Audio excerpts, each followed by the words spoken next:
आवे सो सतगुर माहे समाना।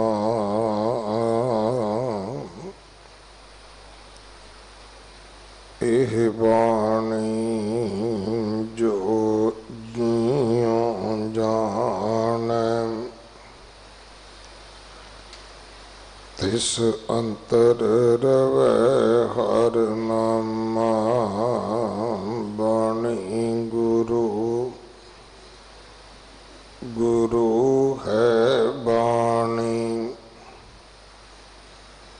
विच बाणी अमृत सारे।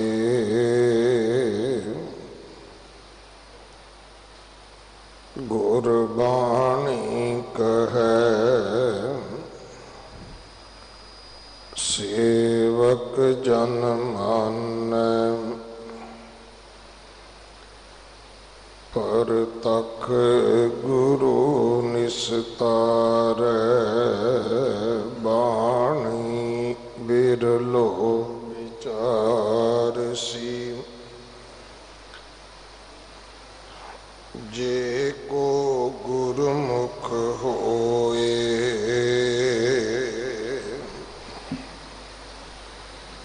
एह बाणी महापुरख की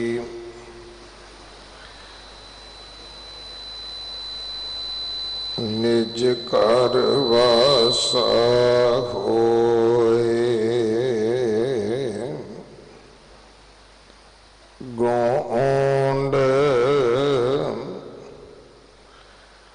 महला पंजवा। गुर मेरी पूजा गुर गोबिंद। गुर मेरा पार ब्रह्म। गुर भगवंत। गुर मेरा देव। अलख अपेयो। सर्ब पूज चरण गुर सेओ।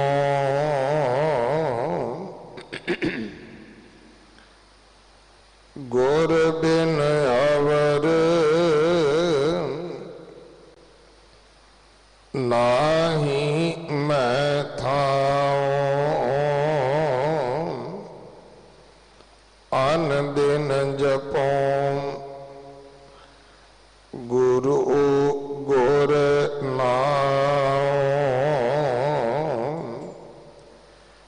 रहाओ गुर मेरा ज्ञान। गुर हृदय ध्यान। गुर गोपाल पुरख भगवान। गुर की शरण रहों कर जोर। गुरु बिना मैं नाही होर। गुर बोहिथ तारे भव पार। गुर सेवा जमते छुटकार। अंधकार में गुर मंत्र उजारा। गुर कै संग सगल निस्तारा गुर पूरा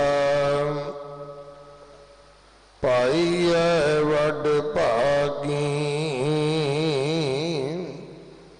गुर की सेवा दुख न लागी गुर का शब्द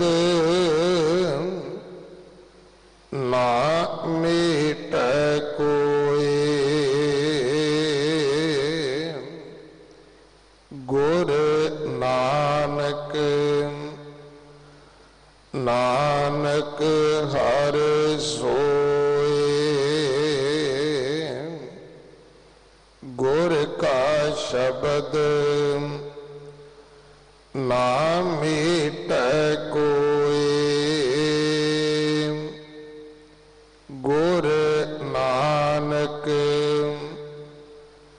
नानक हर सोए।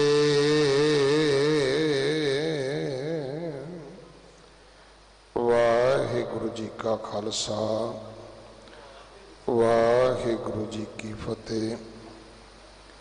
ये पावन शब्द जो गोंड राग अंदर पंजवें पातशाह गुरु अर्जन देव पिता महाराज जी दे पवित्र मुख तो उच्चारण होया गुरु ग्रंथ साहिब पातशाह महाराज जी दे 864 65 अंग ते दर्ज है। इस दी विचार ज्ञानी हरदेव सिंह जी हैड ग्रंथी गुरुद्वारा शीशगंज साहब आप जी नूं सरवण करवाउणगे। सरोवर वाले पासे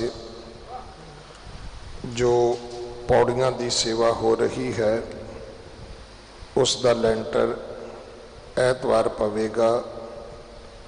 सो आप संगत नूं बेनती है कि सेवा करके अपना जन्म सफला करो। 19 तरीक नूं गुरु अंगद देव पातशाह महाराज नूं समर्पित होंदियां गुरमुखी दिवस मनाया जा रहा है गुरुद्वारा बंगला साहब। क्योंकि जो असी बोलते हाँ जो साडी बोली है वो पंजाबी है, पर पंजाबी नूं जदों असी लिखना हुंदा है उहदी जिहड़ी लिपि है उहनूं कहंदे ने गुरमुखी। ये गुरु अंगद देव पिता महाराज ने सानू बख्शिश की सी। सो वो दिन 19 तरीक नूं इत्थे बंगला साहब मनाया जाना है।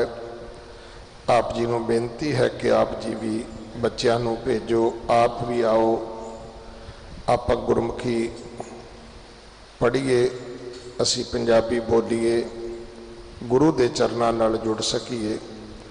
अगले समय वास्ते बाणी की विचार सरवण करो जी। वाहिगुरु जी का खालसा वाहिगुरु जी की फतेह।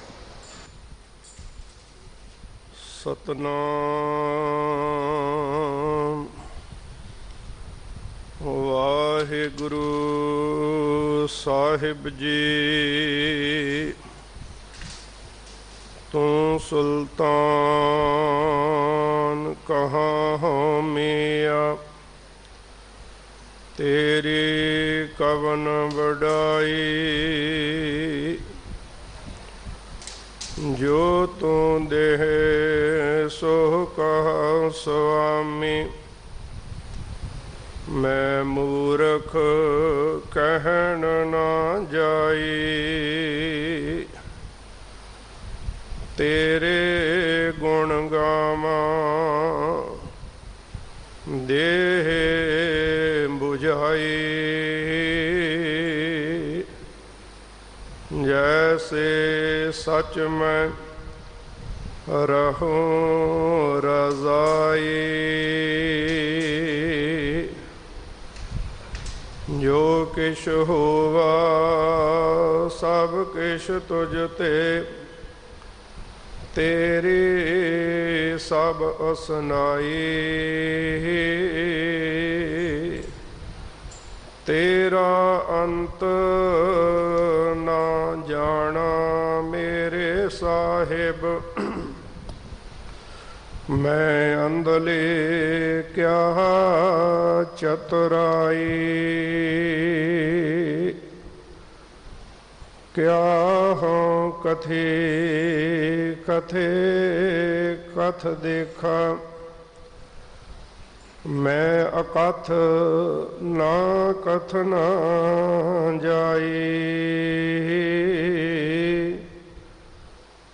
जो तुद भावै सोई आखा,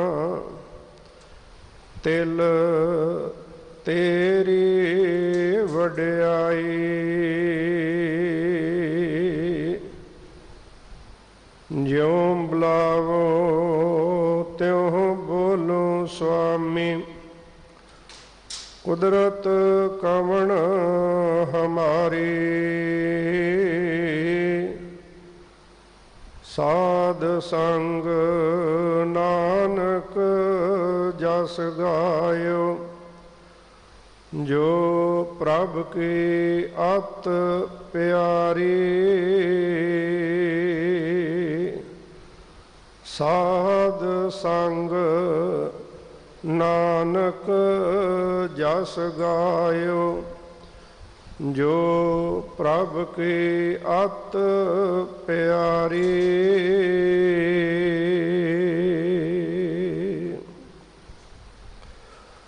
परम सन्मानयोग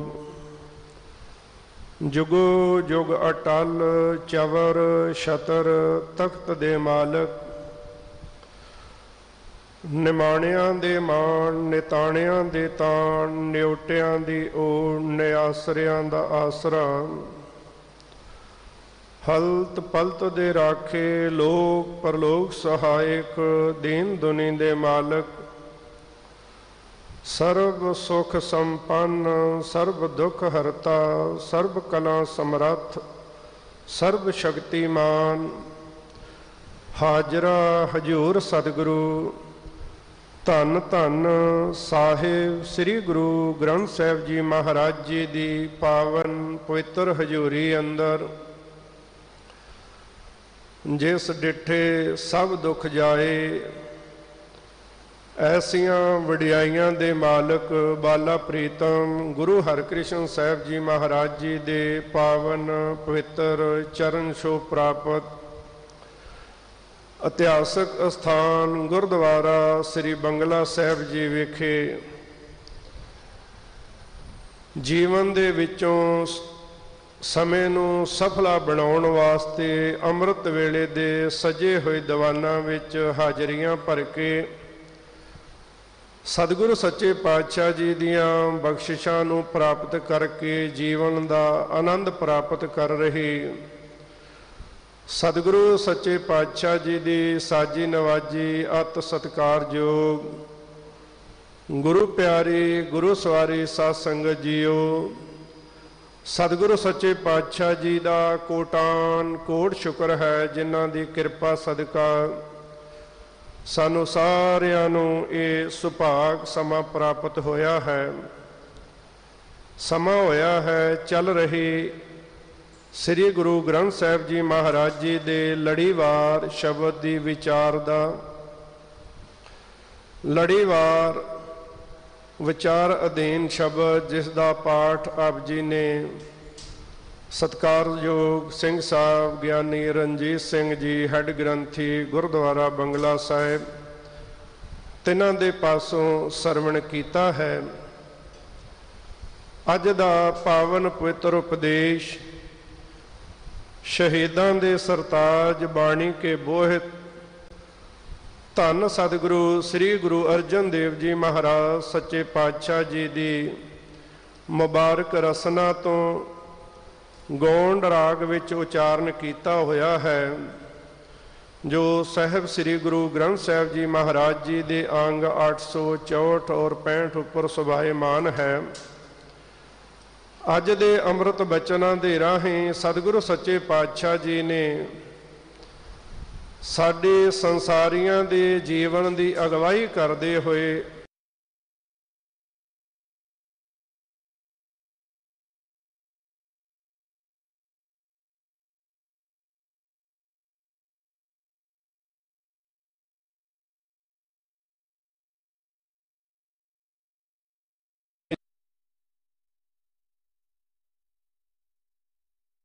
ਜੀਵਨ ਵਿੱਚ ਕਮਾ ਸਕੀਏ। ਵਿਚਾਰਾਂ ਦੀ ਪ੍ਰਾਰੰਭਤਾ ਤੋਂ ਪਹਿਲੋਂ ਸਾਰੀਆਂ ਹੀ ਸੰਗਤਾਂ ਬੜੇ ਪਿਆਰ ਵਿੱਚ ਆ ਕੇ ਬਾ ਅਦਬ ਸਤਿਕਾਰ ਸਹਿ ਸਿਰ ਝੁਕਾਈਏ। ਸਤਿਗੁਰਾਂ ਜੀ ਦੇ ਸਨਮੁਖ ਇੱਕ ਆਵਾਜ਼ ਵਿੱਚ ਬੁਲਾਓ ਜੀ।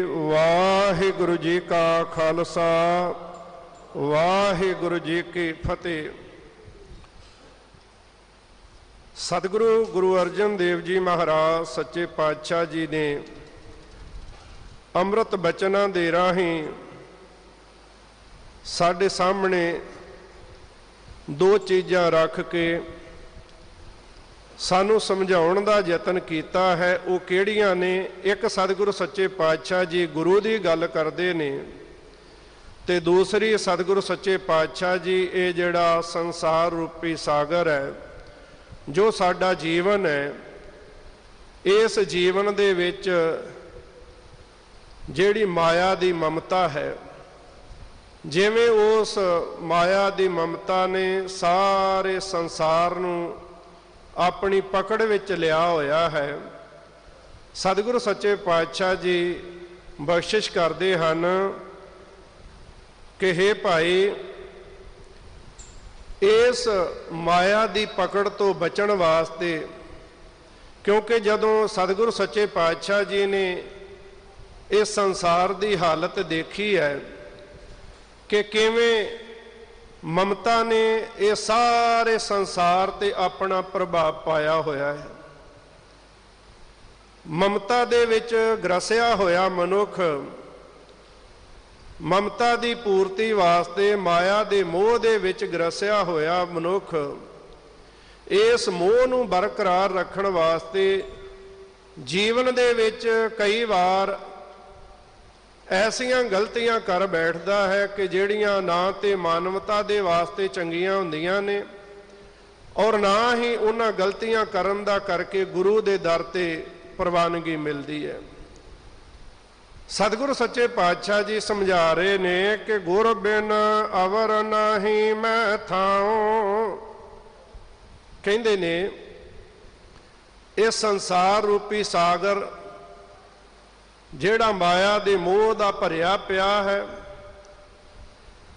ਇਸ ਮਾਇਆ ਦੇ ਮੋਹ ਦੇ ਘੁੱਪ ਹਨੇਰੇ ਤੋਂ ਬਚਣ ਵਾਸਤੇ ਕਿਸੇ ਤਰੀਕੇ ਦੇ ਨਾਲ ਇਸ ਮੋਹ ਤੋਂ ਛੁਟਕਾਰਾ ਪੈ ਜਾਵੇ, ਕਿਸੇ ਤਰੀਕੇ ਦੇ ਨਾਲ ਇਸ ਮੋਹ ਤੋਂ ਖਲਾਸੀ ਹੋ ਸਕੇ। ਸਤਿਗੁਰੂ ਸੱਚੇ ਪਾਤਸ਼ਾਹ ਜੀ ਕਹਿੰਦੇ ਨੇ, ਮੈਨੂੰ ਇੱਕ ਗੁਰੂ ਤੋਂ ਬਿਨਾਂ ਹੋਰ ਕੋਈ ਦੂਸਰਾ ਥਾਂ ਨਹੀਂ ਸੁੱਝਦਾ। ਕੇਵਲ ਗੁਰੂ ਹੀ ਇੱਕ ਐਸਾ ਆਗੂ ਹੈ ਜਿਹਦੀ ਕਿਰਪਾ ਦੇ ਨਾਲ, ਜਿਹਦੀ ਬਖਸ਼ਿਸ਼ ਦੇ ਨਾਲ, ਜਿਹਦੀ ਪ੍ਰੇਰਣਾ ਦੇ ਨਾਲ, ਜਿਹਦੀ ਸਿੱਖਿਆ ਦੇ ਨਾਲ ਇਸ ਸੰਸਾਰ ਦੇ ਵਿੱਚ ਵਿਚਰਦਿਆਂ ਹੋਇਆਂ ਵੀ ਇਹ ਜਿਹੜਾ ਮਾਇਆ ਦਾ ਮੋਹ ਹੈ ਇਹਦੇ ਕੋਲੋਂ ਬਚਿਆ ਜਾ ਸਕਦਾ ਹੈ। ਕਹਿੰਦੇ ਨੇ ਫਿਰ ਇਸ ਮਾਇਆ ਦੇ ਮੋਹ ਤੋਂ ਬਚਣ ਵਾਸਤੇ ਕਿਉਂ ਨਾ ਹੋਵੇ, ਕਿੰਨਾ ਚੰਗਾ ਹੋਵੇ ਕਿ ਮੈਂ ਜੇ ਆਪਣੇ ਜੀਵਨ ਦੇ ਵਿੱਚ ਆਸਰਾ ਤੱਕਾਂ ਜਾਂ ਆਸਰਾ ਬਣਾਵਾਂ ਤੇ ਕੇਵਲ ਗੁਰੂ ਨੂੰ ਆਪਣੇ ਜੀਵਨ ਦਾ ਆਸਰਾ ਬਣਾਵਾਂ, ਕੇਵਲ ਗੁਰੂ ਨੂੰ ਆਪਣੇ ਜੀਵਨ ਦਾ ਆਸਰਾ ਬਣਾਵਾਂ। ਤੇ ਕਹਿੰਦੇ ਨੇ ਮੈਂ ਐਸਾ ਕੀਤਾ। ਇਹ ਸਾਡੇ ਵਾਸਤੇ ਬੜੀ ਪਿਆਰੀ ਪ੍ਰੇਰਨਾ ਗੁਰੂ ਪਿਆਰੀ ਸਾਧ ਸੰਗਤ ਜੀ, ਕਿ ਕਈ ਵਾਰ ਅਸੀਂ ਭਰਮ ਵਿੱਚ ਪਏ ਹੋਏ, ਭੁਲੇਖੇ ਦੇ ਵਿੱਚ ਪਏ ਹੋਏ ਸਾਹਿਬ ਸ੍ਰੀ ਗੁਰੂ ਗ੍ਰੰਥ ਸਾਹਿਬ ਜੀ ਮਹਾਰਾਜ ਸਤਿਗੁਰੂ ਸੱਚੇ ਪਾਤਸ਼ਾਹ ਜੀ ਨੂੰ ਛੱਡ ਕੇ ਤੇ ਕਈ ਵਾਰ ਬਾਹਰ ਭਰਮ ਵਿੱਚ ਪਏ ਹੋਏ ਭਟਕਦੇ ਰਹਿੰਦੇ ਆ।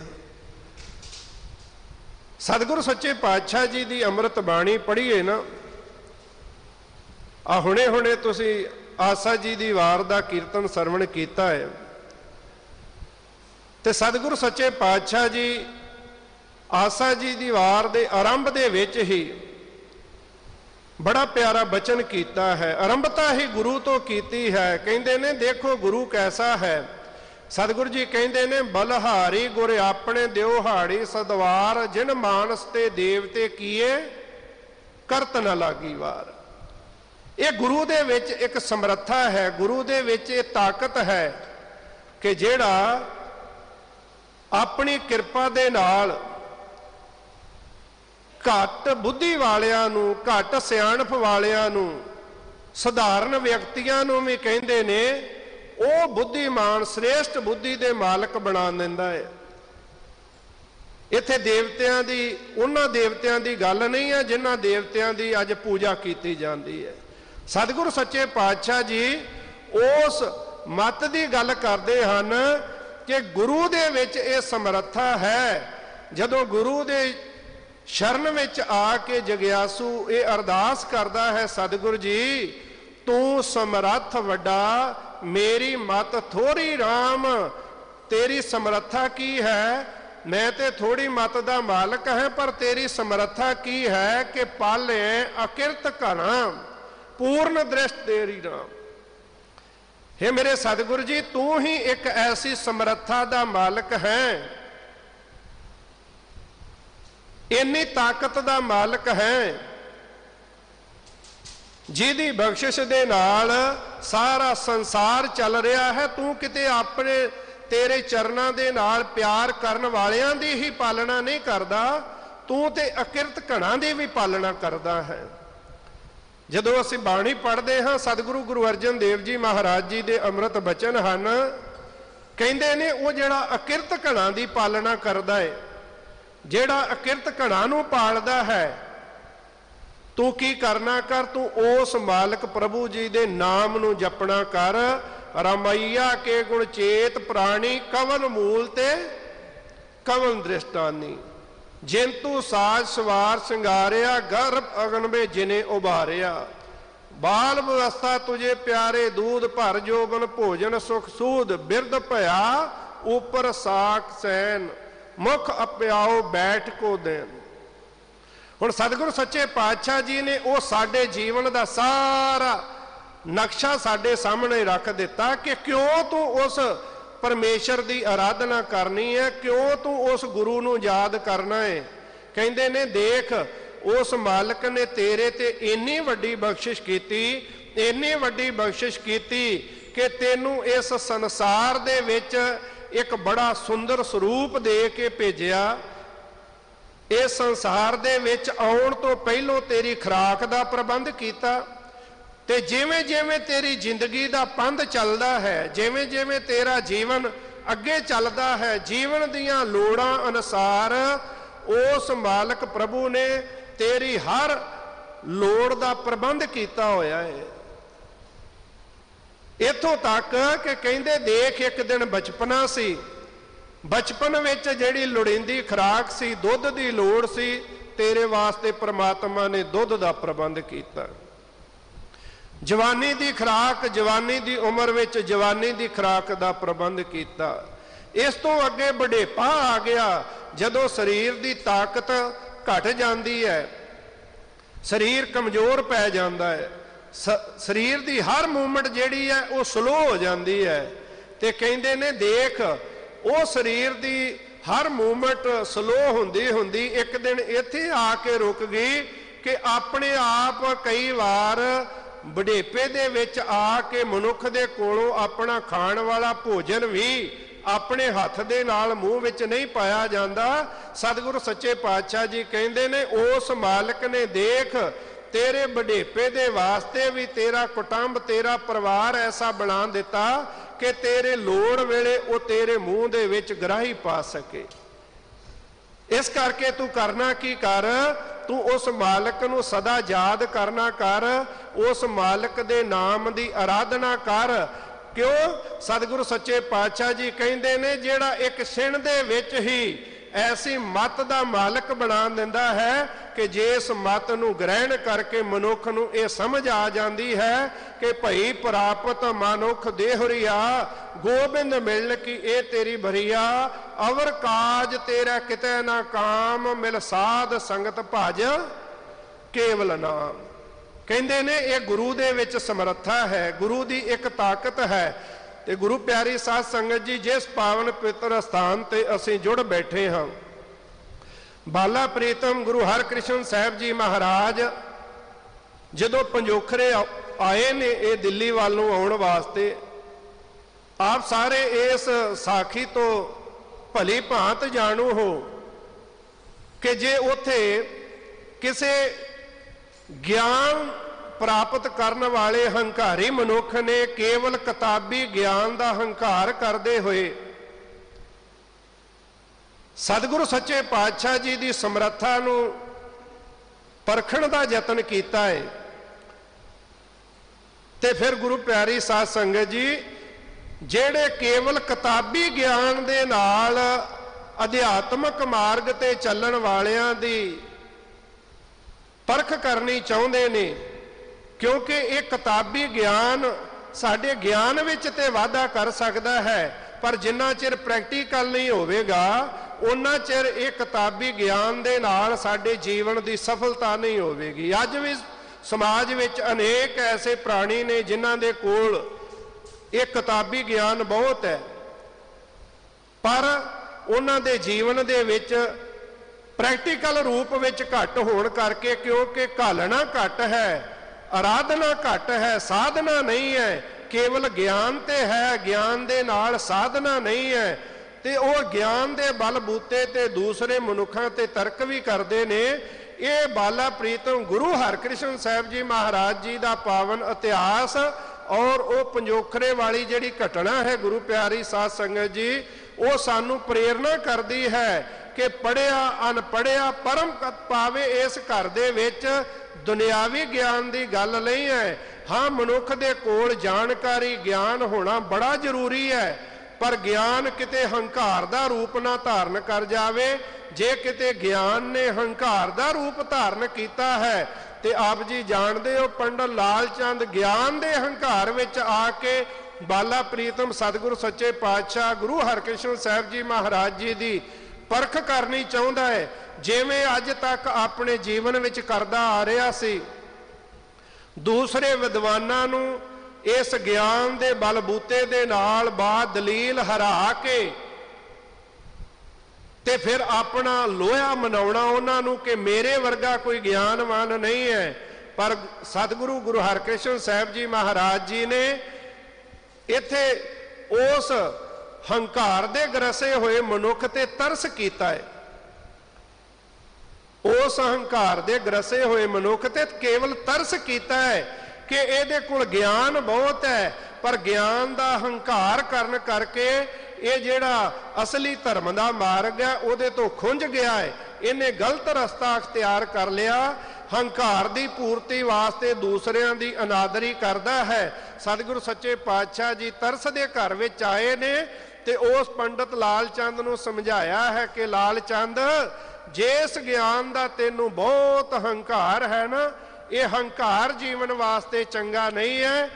ਤੂੰ ਪਰਖ ਕਰਨ ਵਾਸਤੇ ਆਇਆ ਹੈ, ਤੇ ਜੇ ਅਸੀਂ ਤੇਰੇ ਕਿਸੇ ਸਵਾਲ ਦਾ ਜਵਾਬ ਦੇਵਾਂਗੇ ਜ਼ਰੂਰ ਹੀ ਤੇਰੇ ਮਨ ਵਿੱਚ ਇਹ ਵਿਚਾਰ ਆਵੇਗੀ ਕਿ ਗੁਰੂ ਪਰਿਵਾਰ ਵਿੱਚ ਪੈਦਾ ਹੋਏ, ਗੁਰੂ ਘਰ ਵਿੱਚ ਪੈਦਾ ਹੋਏ, ਗੁਰੂ ਦੀ ਸੰਗਤ ਕੀਤੀ ਤੇ ਇਹ ਗੁਰੂ ਦੀਆਂ ਬਖਸ਼ਿਸ਼ਾਂ ਦੇ ਨਾਲ ਸਾਡੇ ਸਵਾਲ ਦਾ ਜਵਾਬ ਦੇ ਸਕਿਆ ਹੈ। ਜਿਹਨੂੰ ਤੂੰ ਇਸ ਨਗਰ ਦੇ ਵਿੱਚ ਬਿਲਕੁਲ ਨਦਾਨ ਸਮਝਦਾ ਹੈ, ਤੂੰ ਆਪਣੀ ਮਰਜ਼ੀ ਦੇ ਨਾਲ ਉਹ ਵਿਅਕਤੀ ਲੈ ਆ, ਅਸੀਂ ਤੇਰੇ ਸਵਾਲ ਦਾ ਜਵਾਬ ਉਹਦੇ ਕੋਲੋਂ ਦਵਾਵਾਂਗੇ।